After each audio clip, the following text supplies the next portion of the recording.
Bom dia, meus amigos, sejam bem-vindos a mais um dia. Hoje já é sexta-feira, amanhã já é sábado, que bom.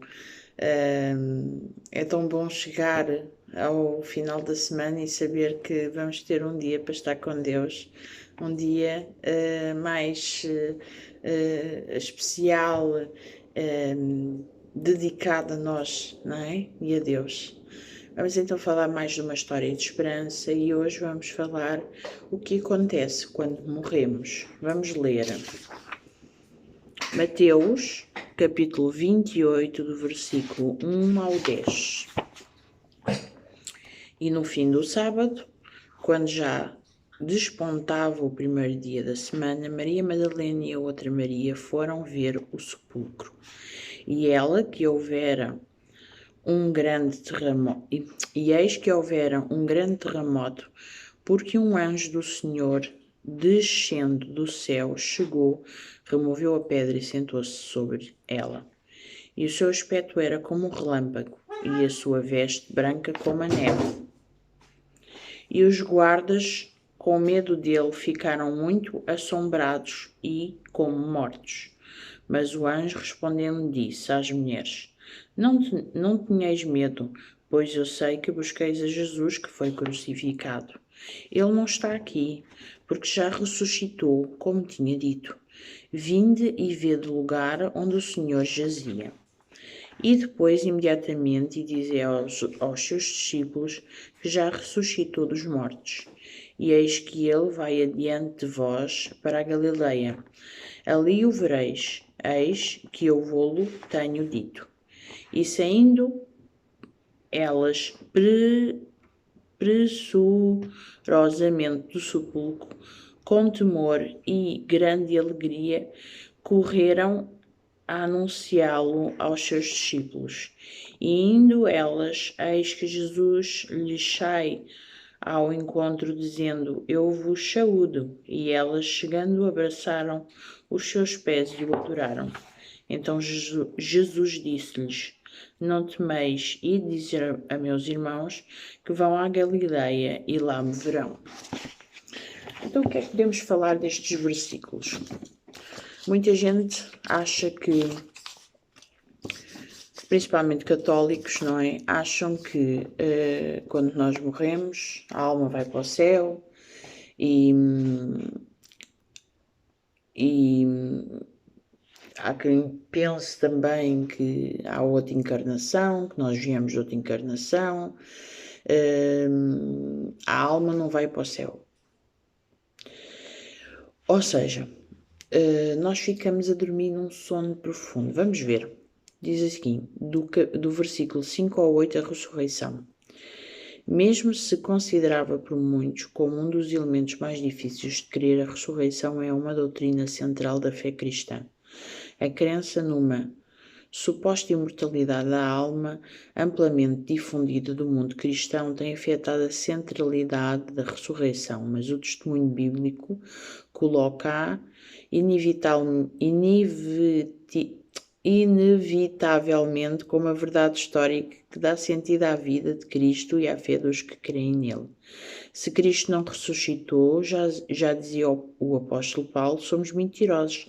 Vã é a nossa fé, vã é a nossa pregação e somos os mais infelizes de todos os homens. Qual credível é a sua ressurreição? Para quem crê no testemunho dos apóstolos registado na Bíblia, nada explica de forma tão coerente e satisfatória a ausência do corpo de Jesus e o extraordinário ressurgimento do cristianismo a partir de um pequeno grupo de seguidores desapontados. Do versículo 1 ao 5 diz: Comportamento vergonhoso. Uma história inventada não exporia os discípulos tão vergonhosamente como os evangelhos o fazem. Ninguém compreendeu o que iria acontecer com Jesus na sua morte. E quando aconteceu, fugiram todos. Um traiu, o outro negou Jesus. Os que pareciam estar prontos para dar a vida por ele tornaram-se descrentes e esconderam-se numa casa. Depois da ressurreição, nem mesmo o testemunho das mulheres foi suficiente para mudar a sua incredulidade. O que poderia mudar esta realidade? A falsidade de uma mentira inventada sob a ressurreição do Mestre?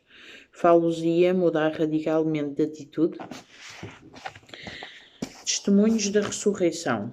A ideia de que Jesus não teria afinal morrido verdadeiramente coloca em causa o profissionalismo daqueles soldados que já tinham participado em tantas crucificações. Mas admitindo que pudesse ser verdade, depois de tudo quanto Jesus passou, rebolaria uma pedra tão grande e faria frente aos guardas armados? Não seria ele novamente preso? Nem com a ajuda de todos os seus discípulos poderia fazer face aos soldados que pagariam com a própria vida uma atitude menos profissional? E caso tivessem mesmo conseguido roubar o corpo, supondo, por exemplo, que os soldados estivessem a dormir, quem poderia garantir que tinha sido os discípulos a fazer o roubo? E se roubaram o corpo porque não foram então presos e mortos em consequência? Deixariam os romanos passar tamanha afronta sem punição? E os judeus não o exigiram? Os evangelhos reportam, de forma exata em diversas ocasiões, os que foram testemunhas de ressurreição de Jesus: Maria Madalena e as outras mulheres, o apóstolo Pedro, 2 homens no caminho de Emaús, os 2 homens, os outros com ele, exceto Tomé,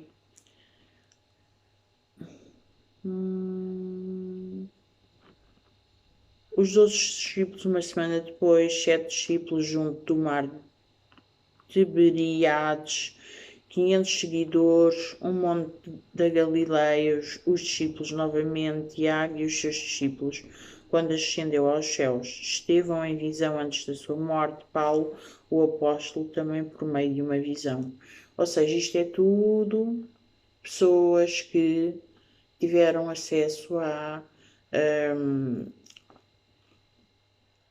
crucificação e à ressurreição de Cristo, ou seja, foi tudo pessoas que viveram ou tiveram visões com Jesus.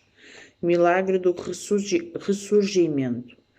Sabendo que estavam totalmente destroçados depois da morte do seu mestre e que achavam inicialmente a possibilidade da ressurreição uma história sem sentido ou delírio, o facto do reaparecimento dos seguidores de Jesus como vencedores, corajosos, ousados, dispostos à prisão e até à morte pela sua fé em Cristo vivo e elevado aos céus, só se explica com a absoluta certeza de que viram Jesus ressurreto e vencedor sobre a morte.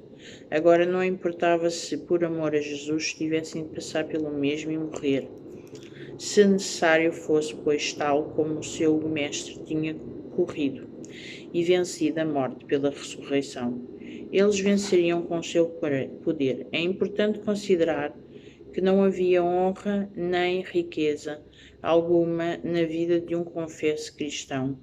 Naquele momento da história, tornar-se cristão significa ter pela frente um caminho de desprezo, de zombaria, de escárnio, de perseguição, de privações de todas as ordens e quase seguramente de morte.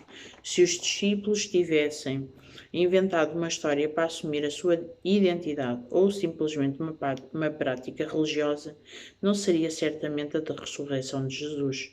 Uma história que começou por ser, para eles mesmos, um desvario, uma história que para os judeus seria sempre vista como um engano e para os gregos um absurdo. Se não fosse uma verdade absoluta e testemunhada por todos, criariam alguma coisa bem mais credível do que uma ideia de um morto voltar à vida. A ressurreição não foi uma crença tardia inventada pelos seguidores de Jesus.